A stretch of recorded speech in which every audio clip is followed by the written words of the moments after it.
Namaste, it's me Naresh Raj Bhatta from Kailali Multiple Campus. Today, this video is about BBS second year TU or BBS third semester FU for the basis of fundamentals of financial management and important chapter cost of capital सँग related आज हामी यो च्याप्टरमा जान्नुपर्ने सम्पूर्ण फर्मुलाजहरु र सबै प्रोसेसहरु क्वेशनले दिएको इन्फर्मेसनलाई कसरी बुझ्ने इन डिटेल यो च्याप्टरलाई चाहिँ आज हामी पुरै कभर गर्ने गरी एक्जाम ओरिएन्टेड भएर चाहिँ पढ्ने छौं। Now let's start.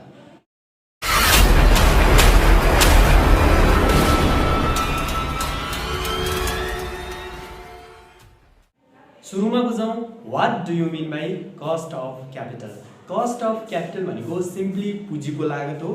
पुँजीको लागत भन्नाले के बुझ्नुहुन्छ भने तपाई कुनै पनि अर्गनाइजेसन या कम्पनी या व्यवसाय सञ्चालन गर्दै हुनुहुन्छ भने त्यो व्यवसायलाई फन्डिङ कहाँबाट गर्ने त त्यो व्यवसायलाई चाहिँ स्थापना गर्नको लागि त्यो व्यवसायलाई सञ्चालन गर्नको लागि त क्याशको त अर्थात् भनौं पुँजीको त क्यापिटलको त खाँचो पर्दछ भने त्यही जुन ठुलठुलो अमाउन्टहरु हुन्छ नि हो त्यसलाई चाहिँ तपाई यहाँ क्यापिटल भनेर बुझ्न सक्नुहुन्छ। र यो कस्ट अफ क्यापिटलमा चाहिँ हामीले जम्मा चाहिँ चारवटा स्टेप्सहरु चाहिँ बुझ्नुपर्छ। चारवटा केसहरु चाहिँ हामीलाई क्वेशनले सोधेको हुन्छ।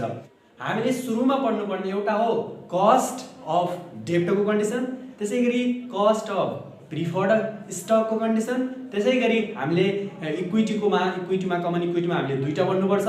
एउटा इन्टरनल जसलाई चाहिँ रिटेन अर्निङ पनि भन्छ क्वेशनले, र अर्को चाहिँ हामीले एक्सटर्नल हो। यी चारवटा कुराहरु कस्ट अफ डेब्ट। ल यो डेब्टको कन्डिसनमा डेब्ट भनेको के त बोन्ड डिबेन्चरहरु है त। कस्ट अफ डेब्ट सुरुमा जाउँ यो डेब्टको कन्डिसन। डेब्टको कन्डिसनमा हामीले क्वेशनले निकाले के भन्छ भनेपछि हेर्नुस् है यो कस्ट अफ डेब्टको कन्डिसनमा कस्ट अफ डेब्ट आफ्टर ट्याक्स हो यो कन्डिसन। सुरुमा चाहिँ क्वेशनले के माग्छ त भन्दाखेरि कस्ट अफ डेब्ट आफ्टर ट्याक्स। यो कस्ट अफ डेब्ट आफ्टर ट्याक्सलाई जसलाई डिनोट गर्दाखेरि हामी केडीटी ले सिम्बलाइज गर्छौं। याद गर्नुस् सिम्बलाइज गर्न सिकिहाल्ने। कस्ट अफ डेब्ट आफ्टर ट्याक्स दिएको बेला केडीटी निकाल्ने हाम्रो फर्मुला के हुन्छ त केडी 1 माइनस टी। यो कस्ट अफ डेब्ट आफ्टर ट्याक्स दिएको बेला हाम्रो फर्मुला केडी 1 माइनस टी। अब यो केडी भने के हो र टी भने के हो है त सिम्पली बुझिहाल्नु। वेयर यो केडी भनेको कस्ट अफ डेब्ट बिफोर ट्याक्स नजुकिनु होला। कस्ट अफ डेब्ट आफ्टर ट्याक्स चाहिँ निकाल्नु पर्ने हो। जहाँ चाहिँ कस्ट अफ डेब्ट बिफोर ट्याक्समा चाहिँ इन्ट्रेस्ट घटाइसकेपछि हाम्रो कस्ट अफ डेब्ट आफ्टर ट्याक्स आउँछ। यसरी पनि बुझ्न सक्नुहुन्छ। आफ्टर ए भनेको चाहिँ हामीले निकाल्ने र यहाँ चाहिँ के हुन्छ त बिफोर बी चाहिँ हामीले क्वेशनले दिएको हुन सक्छ नदिएको यसमा के गर्ने म भन्छु। कस्ट अफ डेब्ट आफ्टर ट्याक्स केडीटी हो। यो केडीटी निकाल्नको लागि केडी 1 माइनस टी गर्ने र केडी भनेको चाहिँ कस्ट अफ डेब्ट बिफोर ट्याक्स भयो र टी भनेको चाहिँ सिम्पली ट्याक्स रेट। ओके यो ट्याक्स रेट भनेको चाहिँ के भयो त टी ले सिम्बलाइज गरे। अब यो केडी निकाल्नको लागि जुन यो केडी छ नि हो यो केडी निकाल्ने चाहिँ दुईवटा फर्मुला। केडी निकाल्नको लागि एउटा भन्छ यो बोन्ड परपेचुअल छ है भनेको म्याच्युरिटी पिरियड जुन एन हुन्छ नि स्मल एन यति इयर्स छ। फर एक्जाम्पल 5 इयर्स 10 इयर्स यसरी म्याच्युरिटी पिरियड उमेर तोक्दैन आयु तोक्दैन भनेपछि त्यो कन्डिसनमा परपेचुअल हुन्छ र परपेचुअलको कन्डिसनमा चाहिँ हामी एउटा फर्मुला लगाउँछौं र अर्को चाहिँ उमेर दिन्छ। उमेर दिन्छ भने एउटा फर्मुला हुन्छ, उमेर दिदैन म्याच्युरिटी पिरियड दिन्छ भने केडी निकाल्ने छुट्टै फर्मुला हुन्छ, फेरि म्याच्युरिटी पिरियड दिदैन भने त्यो बेला छुट्टै फर्मुला हुन्छ। अब केडी निकाल्नको लागि I अपन NP। अब I अपन NP त भन्यौ। अब के हुन्छ त भनेपछि जुन यो केडी हुन्छ नि यो I अपन NP कति बेला युज गर्ने यो चाहिँ परपेचुअल हो भने त्यो कसरी बुझ्ने यहाँ चाहिँ n हुँदैन। n भनेको चाहिँ जुन हामी स्मल n लेख्छौं नि यो चाहिँ म्याच्युरिटी पिरियड दिदैन क्वेशनले भने त्यो कन्डिसनमा हामी I अपन NP युज गर्छौं। यो भनेको परपेचुअलको कन्डिसन। त्यसैगरी अब I भनेको के हो यहाँ पनि लेखिहालौं। I भनेको चाहिँ सिम्पली इन्ट्रेस्टलाई बुझाउँछ। इन्ट्रेस्ट अब यो इन्ट्रेस्ट भनेको के हो त, बोन्डले दिने इन्ट्रेस्ट है त। यदि बोन्ड हामीलाई के हुन्छ त भन्दाखेरि यो डेब्टको कन्डिसनमा चाहिँ हामीले ऋण लिएका हुन्छौँ र त्यो ऋण बाबत चाहिँ हामीले ब्याज चाहिँ भुक्तानी गर्दै जानुपर्छ। त्यतिकै ब्याज त के अरे ऋण त पाइँदैन हो, त्यसैले चाहिँ यहाँ चाहिँ इन्ट्रेस्ट अहिले इन्ट्रेस्टलाई बुझाउँछ। यो इन्ट्रेस्ट भनेको चाहिँ बोन्डले दिने इन्ट्रेस्ट हो। अब एनपी, अब एनपी भनेको चाहिँ नेट प्रोसिड, नेट प्रोसिड। अब यो नेट प्रोसिड चाहिँ अब क्वेसनमा चाहिँ हामीलाई के हुन्छ त भन्दाखेरि क्वेसनले दिएको पनि हुन सक्छ, डाइरेक्ट नदिएको पनि हुन सक्छ। अब यो एनपी भनेको नेट प्रोसिड कसरी निकाल्ने भने एनपी निकाल्नको लागि सेलिङ प्राइस माइनस यो सेलिङ प्राइसमा फ्लोटेसन कस्ट, क्वेसनले दिन सक्छ फ्लोटेसन कस्ट। सिम्पल छ। जुन नेट प्रोसिड भनेको यहाँ चाहिँ हाम्रो के हुन्छ त, नेट प्रोसिड चाहिँ सेलिङ प्राइसबाट फ्लोटेसन कस्ट घटाउने। अब यहाँ सेलिङ प्राइसको बारेमा बुझिहालौँ है त। बोन्ड चाहिँ हामी 3 तरिकाले चाहिँ गर्न सक्छौँ है त। भनेपछि एउटा के हुन्छ भनेपछि एउटा कन्डिसन बुझिहालौँ। मानौ लेट्स से 1000 को यो चाहिँ बोन्ड हो, यो बोन्ड चाहिँ 3 तरिकाले चाहिँ हामी डिस्ट्रिब्युट गर्न सक्छौँ। भनेपछि एउटा 1000 को बोन्ड 1100 मा पनि बेच्न सक्छौँ, अथवा 1000 को बोन्ड 1100 मा पनि बेच्न सकिन्छ, 1000 को बोन्ड 1000 मै पनि बेच्न सकिन्छ, र यो 1000 को बोन्ड चाहिँ 900 मा पनि बेच्न सकिन्छ। भनेपछि यहाँ 3 वटा कन्डिसन आउँछन्। यदि 1000 को बोन्ड 1000 मै गर्छ भने यसलाई हामी पारमा इस्यु गरेको भनेर बुझ्छौँ। 1000 को बोन्ड 1000 मै गर्छ भने पार, 1000 को बोन्ड 1100 1000 भन्दा बढी छ भने यसलाई प्रिमियम, त्यसैगरी 1000 को बोन्ड 1000 भन्दा चाहिँ कम छ भने पार भ्याल्यु भन्दा कम छ भने यसलाई हामी डिस्काउन्ट कन्डिसन भन्छौँ, डिस्काउन्ट भनेर बुझ्छौँ।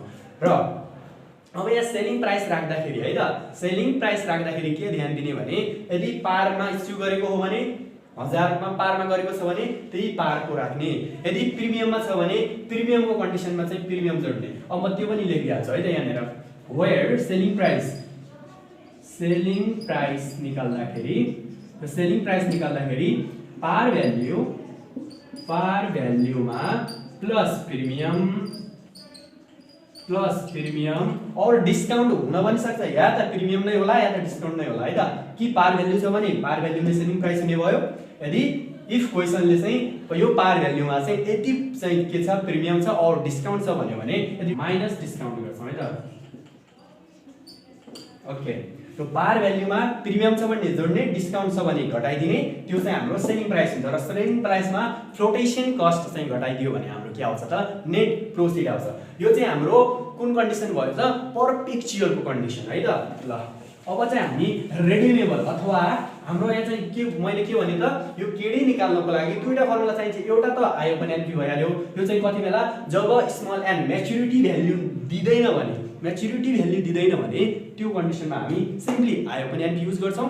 र क्वेसनले चाहिँ म्याच्युरिटी पिरियड दिन्छ भने त्यो बेला चाहिँ अब हामी कुन फर्मुला युज गर्छौँ त भन्दाखेरि केडी निकाल्नको लागि I plus M minus NP divided by N ठुलो divide M plus 2np divided by 3। ल यो वाला फर्मुला युज गर्छौँ। किन गर्छौँ त भन्दाखेरि जहाँ हामीलाई एन म्याच्युरिटी पिरियड उमेर दिन्छ, आयु तोक्छ, समयलाई तोक्छ भनेपछि त्यो कन्डिसनमा चाहिँ हामी यो फर्मुला युज गर्छौँ। I plus M minus NP divide by N ठुलो divide M plus 2np divide by 3 यो वाला फर्मुला युज गर्छौँ। र यहाँ दिएको कन्डिसनलाई अब बुझौँ। यो एम भनेको के हो, एनको कुरा त हामीले गर्यौँ, नेट प्रोसिड भइहाल्यो। र एन भनेको चाहिँ इयर्स टु म्याच्युरिटी, त्यसै गरी अब चाहिँ आई भनेको चाहिँ सिम्पली भइहाल्यो इन्ट्रेस्टले दिने, बोन्डले दिने इन्ट्रेस्ट। अब एम भनेको बुझौँ है त।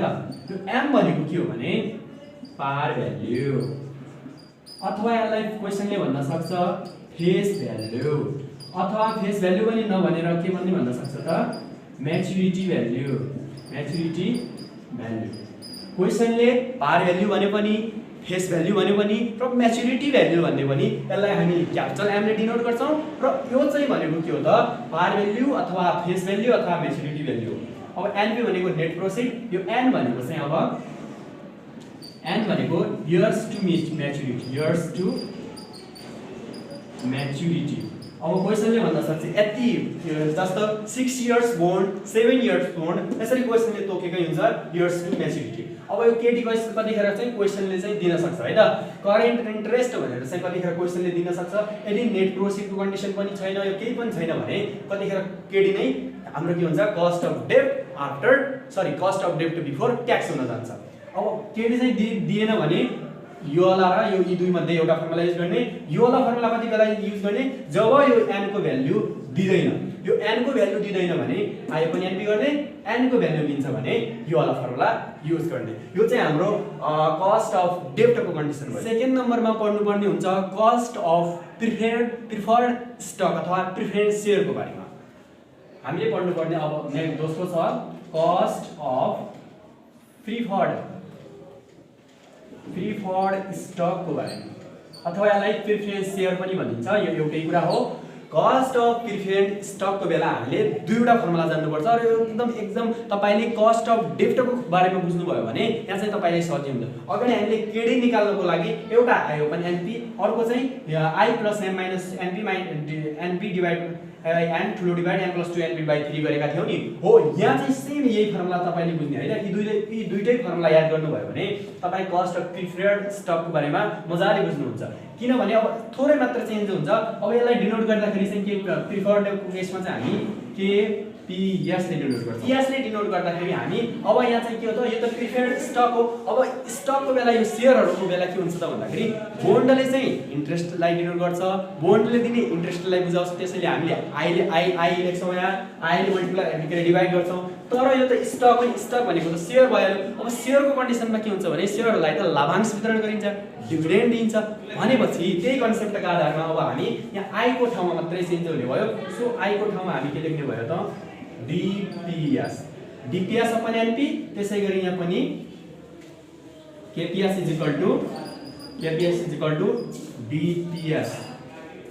DPS plus M minus NP divide by ठुलो divide M plus 2np/3। Okay हामीले चारवटा फर्मुला पढ्नु पर्ने हुन्छ जसमा चाहिँ हामीले दुईटा चाहिँ पढिसक्यौं कस्ट अफ डेब्टको बारेमा र कस्ट अफ प्रिफर्ड स्टकको बारेमा। अब हामी कुरा गर्छौं कस्ट अफ कमन इक्विटी जहाँ चाहिँ हामीले इन्टरनल एन्ड एक्सटर्नल दुईटाको कन्डिसन पढ्नुपर्छ र इन्टरनललाई चाहिँ क्वेशनले रिटेन अर्निङ पनि भनेर सिम्बलाइज गरेको हुन्छ र इन्टरनल एक्सटर्नललाई चाहिँ न्यू कमन इक्विटी पनि भन्छ। ल अब 3 नम्बरमा जाउँ। हामीले यहाँ के 3 नम्बरमा के पढ्ने कस्ट अफ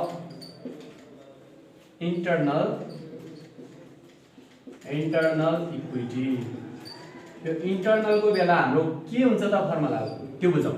यो इन्टरनललाई चाहिँ अब क्वेशनले के पनि भन्न सक्छ। यसलाई चाहिँ मैले लेखिहालेँ रिटेन अर्निङ है त रिटेन अर्निङ क्वेशनले रिटेन अर्निङ भने पनि इन्टरनल भने पनि यो एउटै कन्डिसन हो। रिटेन अर्निङको कन्डिसनमा पनि हामी यो इन्टरनल भने पनि जे भने पनि क्वेशनले चाहिँ हामी एउटा कन्डिसन गर्छौं। त्यो भनेको के हो त अब यसलाई सिम्बलाइज गर्दाखेरि के यसले डिनोट गर्ने कस्ट अफ इन्टरनल इक्विटी अथवा कस्ट अफ रिटेन अर्निङ निकाल्दाखेरि चाहिँ के यसले डिनोट गर्ने। यहाँ निकाल्दाखेरि हाम्रो फर्मुला हुन्छ D1 upon P0 plus G। Simple छ है त formula D1 upon P0 plus G। अब यो D1 भनेको के हो P0 भनेको के हो G भनेको के हो त्यो कुरा गरौँ। वेयर अब D1 भनेको के हो त D1 भनेको एक्सपेक्टेड डिभिडेन्ड। यो एक्सपेक्टेड डिभिडेन्डलाई कतिखेर क्वेशनले नेक्स्ट इयर डिभिडेन्ड पनि भन्छ। ए डिभिडेन्ड भने पनि नेक्स्ट इयर डिभिडेन्ड भने पनि एउटै हो। क्वेशनले हामीलाई यति छ नेक्स्ट इयरको डिभिडेन्ड यति छ क्वेशनले नै तोकिदिन्छ भने त्यो बेला हाम्रो D1 हुन जान्छ। अथवा क्वेशनले नेक्स्ट इयर डिभिडेन्ड एक्सपेक्टेड जुन पनि युज गर्न सक्छ क्वेशनले त्यो चाहिँ क्वेशनमा डिटरमाइन हुन्छ। अब अर्को कुरा सिधै क्वेशनले यो एक्सपेक्टेड डिभिडेन्ड नदिन पनि सक्छ। त्यो बेला हामीलाई D0 दिएको हुन्छ। अब यो D0 भनेको के हो भने लास्ट इयर डिभिडेन्ड। त्यसैगरी क्वेशनले अर्को यसलाई के नामले पनि सिम्बल गर्न सक्छ जस्ट पेड डिभिडेन्ड। त्यसैगरी यसलाई चाहिँ के भन्न सक्छ क्वेशनले रिसेन्टली पेड डिभिडेन्ड पनि भन्न सक्छ है त रिसेन्टली पेड डिभिडेन्ड। ल अब यहाँ के कुरा ख्याल गर्ने भन्दाखेरि यो लास्ट इयर डिभिडेन्ड भनेको गत वर्षको डिभिडेन्ड, यसले चाहिँ पास्टलाई बुझाउँछ। गत वर्षको डिभिडेन्ड आरएस यति भनेर, अथवा जस्ट पेड भनेको त तिरिसक्यो नि त हो, त्यो चाहिँ के हो त विगतलाई बुझाउँछ भने त्यहाँ चाहिँ हामी D0 को युज गर्छौँ। त्यसैले रिसेन्टली पेड भर्खरै तिरेको डिभिडेन्ड भनेपछि योलाई चाहिँ हामी D0 ले सिम्बलाइज गर्छौँ। जब क्वेशनलाई चाहिँ D0 दिएको हुन्छ त्योबाट चाहिँ अब हामी D1 निकाल्न सक्छौँ। कसरी निकाल्न सक्छौँ भने D1 निकाल्दाखेरि सिम्पल D0 1 प्लस G को युज गर्छौँ। D0 1 प्लस G भनेको अब के हो त ग्रोथ रेट त्यो चाहिँ क्वेशनले नै दिएको हुन्छ है त, ग्रोथ रेट चाहिँ यति % छ भनेर। अनि यो P0 भनेको चाहिँ स्टक करेन्ट प्राइस। अब P0 भनेको करेन्ट स्टक प्राइस, यो करेन्ट स्टक प्राइस भनेको P0, G भनेको के भइहाल्यो ग्रोथ रेट। तो त्यही ग्रोथ रेटले चाहिँ यहाँ चाहिँ के हुन्छ यहाँ जोड्ने 1 मा र D0 1 प्लस G गर्नु भयो भने क्वेशनले D0 दिन्छ भने D0 राखेर यो हिसाब गरेर D1 निकाल्ने। Expected dividend next year dividend भन्यो भने त्यो कन्डिसनमा चाहिँ D1 नै क्वेशनले दिएको हुन्छ। यो चाहिँ हाम्रो कस्ट अफ इन्टरनल अथवा रिटेन अर्निङको कन्डिसन भयो। अब लास्ट चाहिँ हाम्रो के छ त 4 नम्बरमा कस्ट अफ एक्सटर्नल इक्विटी अथवा न्यू कमन इक्विटी पनि भन्न सक्छ है त। न्यू कमन इक्विटी भने पनि एक्सटर्नल कमन इक्विटी भन्यो भने हामी यो क्लासमा अब के गर्छौं त भन्दाखेरि यसलाई सिम्पल डिनोट गर्दाखेरि एक्सटर्नललाई चाहिँ के ई ले डिनोट गर्छौं। अब यो अब कन्फ्युज नहुने, इन्टरनलमा चाहिँ के यसले डिनोट गर्छौं, एक्सटर्नलमा चाहिँ के ई ले डिनोट गर्छौं। यो निकाल्ने फर्मुला सेम अघिको जस्तै D1 अपन अब अघि P0 लेखेको थियो नि, अब यहाँ चाहिँ हामी NP लेख्छौं। NP भनेको नेट प्रोफिट प्लस D, अघि पनि यहाँ ग्रोथ रेटले जोडेका थियौ, यहाँ पनि ग्रोथ रेट जोड्ने D1 upon NP plus D। एक्सटर्नलमा चाहिँ NP हुन्छ र इन्टरनलमा चाहिँ P0 अथवा स्टकको करेन्ट प्राइस कति छ त्यहाँ चाहिँ इन्टरनलमा भयो र एक्सटर्नलमा चाहिँ हाम्रो नेट प्रोफिट भनेको यहाँ चाहिँ फ्लोटेसनको कुरा छ भने त्यहाँ चाहिँ सेलिङ प्राइसबाट त्यहाँ घटाएर चाहिँ हामी नेट प्रोफिट राख्छौं। अब D1 ले केलाई बुझाउँछ expected dividend next year dividend, अनि यो नेट NP भनेको नेट प्रोफिट र G भनेको चाहिँ ग्रोथ रेट हो। यो चाहिँ अब हाम्रो कस्ट अफ एक्सटर्नल इक्विटीको कन्डिसन भयो। अब चाहिँ लास्टमा क्वेशनले हामीलाई मोस्ट अफ द केसमा के सोध्छ भने weighted average cost of capital कति होला भन्छ। ल अब चाहिँ हामी लास्ट कन्डिसनमा बुझ्छौं है ल। Weighted average cost of capital, यो weighted average cost of capital सोध्यो भने जसलाई हामी सिम्बल गर्दाखेरि WACC ले डिनोट गर्छौं। Weighted average cost of capital निकाल्दाखेरि KDT into WD plus KPS into WS plus KS into WS plus KE into WE। हेर्नुस् त हामीले के गर्यौ त भन्दाखेरि जुन कस्ट अफ डेब्टको कन्डिसन हो यो भनेको के हो त कस्ट अफ डेब्टको कन्डिसन हो, यो चाहिँ कस्ट अफ प्रिफर्ड स्टकको कन्डिसन हो, यो चाहिँ कस्ट अफ इन्टरनल इक्विटीको कन्डिसन र यो चाहिँ cost of external equity condition. हामीले KDT निकाले हुन्छ कस्ट अफ डेब्ट आफ्टर ट्याक्स, त्यसैगरी यो चाहिँ वेट अफ डेब्ट। अब यहाँ बुझिहालौँ है त, वेयर KDT भनेको हामीले के लेखेका थियौं त कस्ट अफ डेब्ट आफ्टर ट्याक्स। त्यसैगरी WD भनेको चाहिँ वेट अफ डेब्ट। यो KPS भनेको चाहिँ हामीले के भनेका थियौं त कस्ट अफ प्रिफर्ड स्टक है, यो कुरा गरिसकेका छौं। अनि WS भनेको weight of preferred stock weight है, सबैको यिनीहरुको वेटले चाहिँ हामीले मल्टिप्लाई गर्ने हो। अनि यहाँ चाहिँ KS भनेको चाहिँ कस्ट अफ इन्टरनल इक्विटी र WS भनेको वेट अफ इन्टरनल इक्विटी, त्यसैगरी WE भनेको वेट अफ एक्सटर्नल इक्विटीको वेट। सबैको वेट हामीले यो चाहिँ सबै माथि फर्मुला निकालेर फर्मुला राखेर निकालिसकेका हुन्छौं भनेपछि यहाँ चाहिँ के गर्ने त यिनीहरुको वेटले चाहिँ मल्टिप्लाई गर्यो भने weighted average cost of capital आउँछ। यो चाहिँ हाम्रो हामी लास्टमा निकाल्छौं। यो चाहिँ अब हामी न्यूमेरिकल क्वेशन गर्दाखेरि पनि हामी मजाले बुझ्ने नै छौं। अब चाहिँ एउटा क्वेशन के हुन्छ त भन्दाखेरि क्वेशनले एउटा सानो कुरा के सोधिदिन्छ भने यही वेटेड एभरेज कस्ट अफ क्यापिटलमा what are the factors of weighted average cost of capital भन्छ। भनेपछि त्यो कन्डिसनमा के बुझ्ने थियो भन्दाखेरि यो पुँजीको भारित औसत लागतलाई प्रभाव पार्ने तत्त्वहरू के हुन् भनेर चाहिँ हामीलाई थ्योरीमा पनि सोध्न सक्छ। यहाँ चाहिँ धेरै कन्डिसनहरू छन्, जस्तो कि करेन्ट इकोनोमिक कन्डिसन, वर्तमान आर्थिक अवस्थाले पनि हाम्रो के गरिराखेको हुन्छ त पुँजीको भारित औसतलाई चाहिँ प्रभाव पारिरहेको हुन्छ। त्यसैगरी वित्तीय उपकरणको बजार अवस्था, त्यसले पनि हाम्रो यो वेटेड एभरेज कस्ट अफ क्यापिटललाई चाहिँ प्रभाव पारिरहेको हुन्छ। त्यसैगरी वित्तीय आवश्यकताको आकार, त्यसैगरी चाहिँ सञ्चालन तथा वित्त सङ्कलन सम्बन्धी निर्णय र अन्य तत्त्वहरूले पनि यो AACC लाई चाहिँ प्रभाव पारिरहेको हुन्छ। यो चाहिँ तपाईँ लेख्न सक्नुहुन्छ यसरी नै। र अब चाहिँ हामी के गर्छौँ भने यही च्याप्टरमा कस्ट अफ क्यापिटलमा अहिले हामीले जुन फर्मुला लेख्यौँ यिनैको बेसिसमा रहेर एउटा पास्ट ट्युले सोधेको न्युमेरिकल मोडेल क्वेसन सोलुसन गरेर देखाउनेछौँ। हामीले एउटा क्वेसन राखेका छौँ र यो क्वेसनमा के भन्छ त भन्दाखेरि The following table gives the capital structure of Kentucky Cement Company. अब हेर्नुस् है, यो क्यापिटल स्ट्रक्चर क्वेसनले चाहिँ क्यापिटल स्ट्रक्चर दिने बित्तिकै तपाईले के कुरा याद गर्नु भने यो चाहिँ weighted average cost of capital AACC निकाल्नलाई दिएको भनेर पहिले चाहिँ बुझ्नु होला। क्यापिटल स्ट्रक्चर दिने बित्तिकै र यो क्यापिटल स्ट्रक्चर किन दिन्छ त भन्दाखेरि जहाँ चाहिँ हामीले वेट निकाल्नु पर्छ, त्यो वेट निकाल्नको लागि चाहिँ हामीलाई AACC को आवश्यकता त्यहाँ चाहिँ चाहिने हुनाले चाहिँ हामीलाई क्यापिटल स्ट्रक्चर दियो। अब के भन्छ त भन्दाखेरि डेब्ट चाहिँ ₹80 मिलियन। अब गिवन टिपिहालौँ है त, सोलुसन भनौँ सुरुमा, सोलुसन अब गिवन लेखौँ ल। यो गिवनमा सुरुमा अमाउन्ट अफ डेब्ट दियो, सो अमाउन्ट अफ डेब्ट कति दियो त 80 मिलियन। 80 मिलियन चाहिँ अमाउन्ट अफ डेब्ट दियो। त्यसैगरी कमन इक्विटीको पनि हामीलाई अमाउन्ट दिएको छ, अमाउन्ट अफ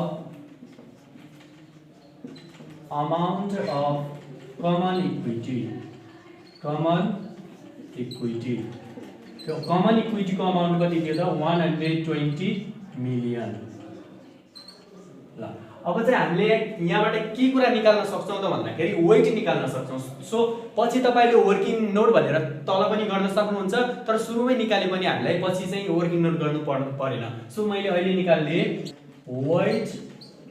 वेट अफ डेब्ट, जसलाई हामी WD ले डिनोट गर्छौँ है त। वेट अफ डेब्टलाई चाहिँ हामी WD ले डिनोट गर्छौँ। यो अब कति दिएको छ हेर्नुहोस् है, अमाउन्ट अफ डेब्ट डिभाइड बाइ टोटल अमाउन्ट गर्ने भनेपछि डेब्ट चाहिँ कति छ हेर्नुहोस् त। डेब्ट हामी वेट अफ के को निकाल्दैछौँ, डेब्टको 80 डिभाइडेड बाइ अब टोटल कति हो त क्वेसनले भनिदिएको छ टोटल 200, अथवा यो जोडेर कति आउँछ त 200 नै आउँछ। सो 80/200 र यो गर्दाखेरि चाहिँ हाम्रो कति आउँछ त भन्दाखेरि 0.40 या भनौँ 40% चाहिँ के रहेछ त डेब्टको अमाउन्ट रहेछ, वेट है त। त्यसैगरी वेट अफ कमन इक्विटी, जसलाई हामीले डिनोट गर्दाखेरि WS ले डिनोट गर्छौँ है त।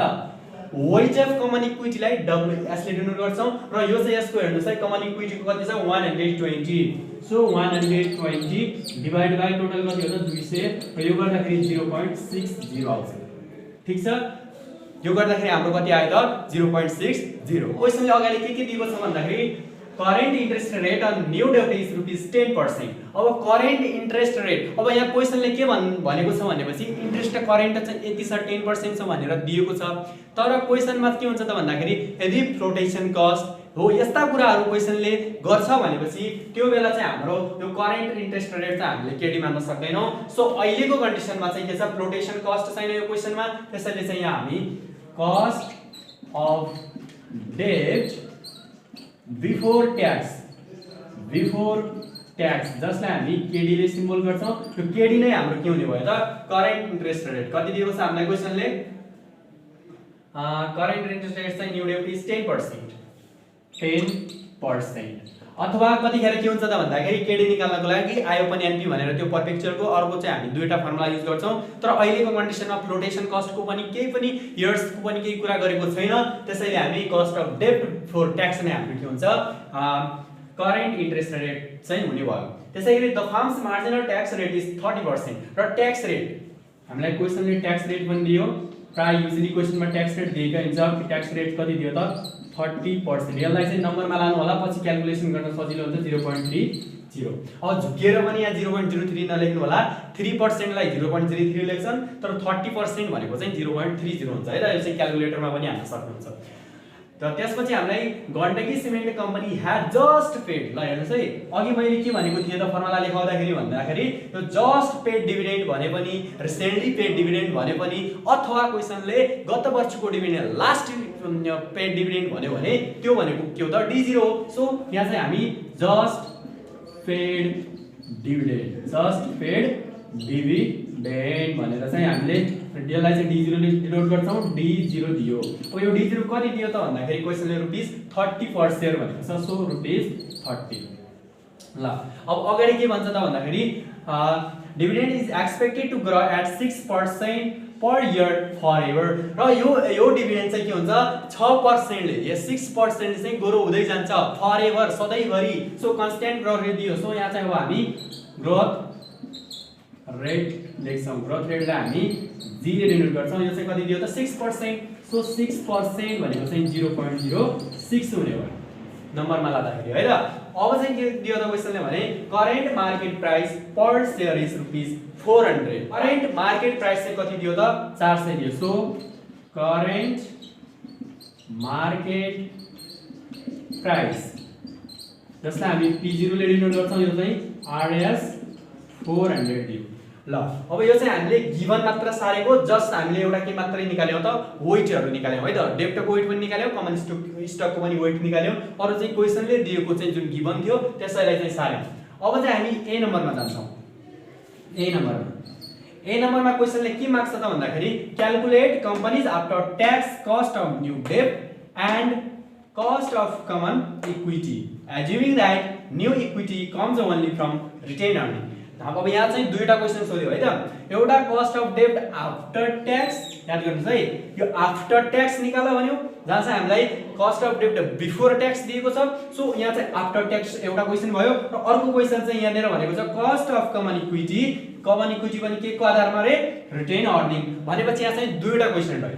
एउटा छ कस्ट अफ डेब्ट आफ्टर ट्याक्स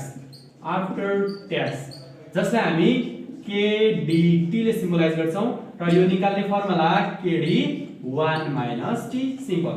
KDT निकाल्नको लागि यो भनेको कस्ट अफ डेब्ट आफ्टर ट्याक्स निकाल्दाखेरि कस्ट अफ बिफोर ट्याक्स बाट इन ट्याक्स घटाइसकेपछि हाम्रो KDT निस्किन्छ भनेपछि KD कति दियो क्वेशनले हामीलाई KD दिएको छ 10%, सो 10 इन्टु 1 माइनस T भनेको पनि हामीलाई क्वेशनले ट्याक्स रेट दिएको छ। ट्याक्स रेट हामीले अघि भर्खर निकालेका थियौ 10% marginal tax rate, so tax rate चाहिँ कति छ 0.30। ल अब यो क्याल्कुलेसन गर्दाखेरि 1 बाट 0.30 घटायो भने 0.70 इन्टु 10 गर्दाखेरि 10 7 70 भनेपछि 7% आयो। यो 7% चाहिँ के हुन्छ त कस्ट अफ डेब्ट आफ्टर ट्याक्स। अब चाहिँ हामीलाई क्वेशनले अर्को कुरा के पनि भनेको छ भन्दाखेरि हेर्नुस् त and the cost of common equity assuming that new equity comes only from retain earning भनेपछि अब हामीलाई के माग्यो त cost of common equity अर्थात retain earning, cost of common equity जसलाई हामी retain earning पनि भन्छ, cost of retain earning है त।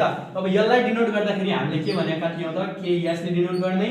यो KS निकाल्ने हाम्रो फर्मुला थियो D1/P0 + G, D1/P0 + G।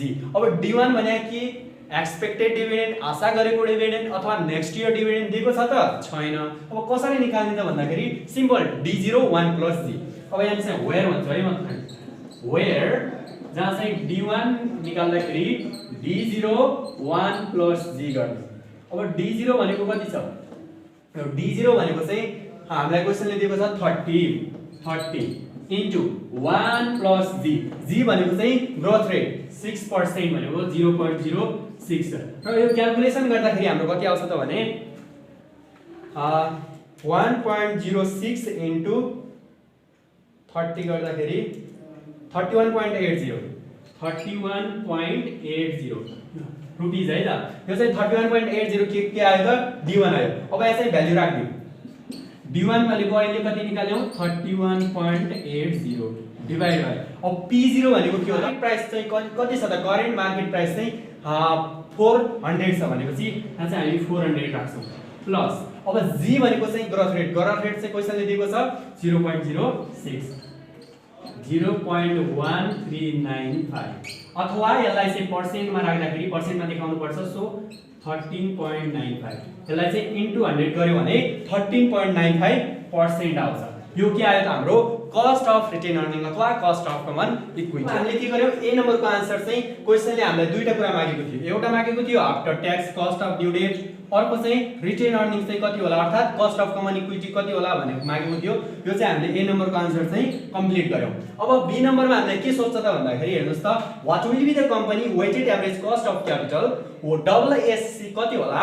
Assume the company maintains WSC चाहिँ मेन्टेन होला त यो मेन्टेन होला त भनेर चाहिँ हामीलाई सोधेको छ सो यसको लागि चाहिँ अब हामी बी नम्बरमा जान्छौं weighted average cost of capital मैले चाहिँ सर्ट गरिमा लेखे WACC weighted average cost of capital अब यो निकाल्ने फर्मुला हाम्रो के थियो त KDT into WD plus KPS into WPS plus KS into WS plus KE into WE भनेपछि यहाँ चाहिँ हाम्रो त्यो एउटा फर्मुला थियो तर यहाँ के छ त भन्दाखेरि यो क्वेशनमा त हामीलाई दुईटा कुरा मात्र सोधेको छ एउटा कस्ट अफ डेब्ट आफ्टर ट्याक्स अर्को चाहिँ हामीलाई कमन इक्विटी सो यहाँ चाहिँ हामीले जे को कन्डिसन दिएको छ क्वेशनले दिएको कन्डिसनका आधारमा चाहिँ हामीले यहाँ राख्नु पर्ने हुन्छ फर्मुला भनेपछि अहिले त दुईटा कन्डिसन दियो सो हामीले दुईटै राख्नु पर्ने हुन्छ र यदि चारवटै कुराहरु निकाल्न भन्यो भने हामीले चाहिँ त्यहाँ चाहिँ फेरि हामीले क्वेशनले जति दिन्छ नि त्यही आधारमा चाहिँ हामी यहाँ चाहिँ WACC राख्छौं अहिलेको कन्डिसनमा KDT * WD प्लस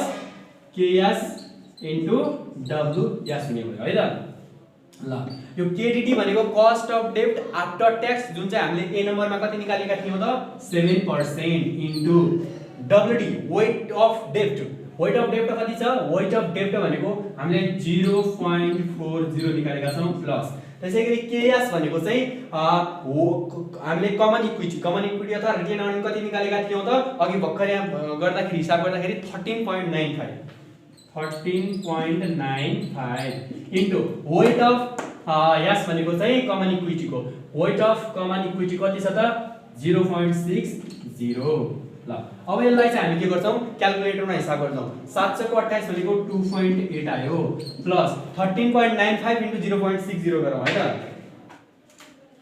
13.95 इन्टु 0.6 यो गर्दाखेरि हाम्रो 8.37 प्लस 2.8 गर्दाखेरि 11.17%. ओके अब weighted average cost of capital चाहिँ कति रहेछ त 11.17 रहेछ therefore the company weighted average cost of capital is 11.17% रहेछ भनेपछि यसको मार्क्स चाहिँ कस्तो थियो भने ए नम्बर गरे बापत तपाईले 6 मार्क्स क्यारी गर्न सक्नुहुन्छ र यो बी नम्बर गरे बापत चाहिँ 4 मार्क्स क्यारी गर्न यो चाहिँ ट्युले पास्टमा सोधेको क्वेशन हो यति गरेपछि चाहिँ आजको यो क्लास हाम्रो कम्प्लिट भयो र तपाईलाई यो भिडियो कस्तो लाग्यो कृपया भिडियो मन परेमा like comment share and subscribe गरिदिनु होला thank you all the best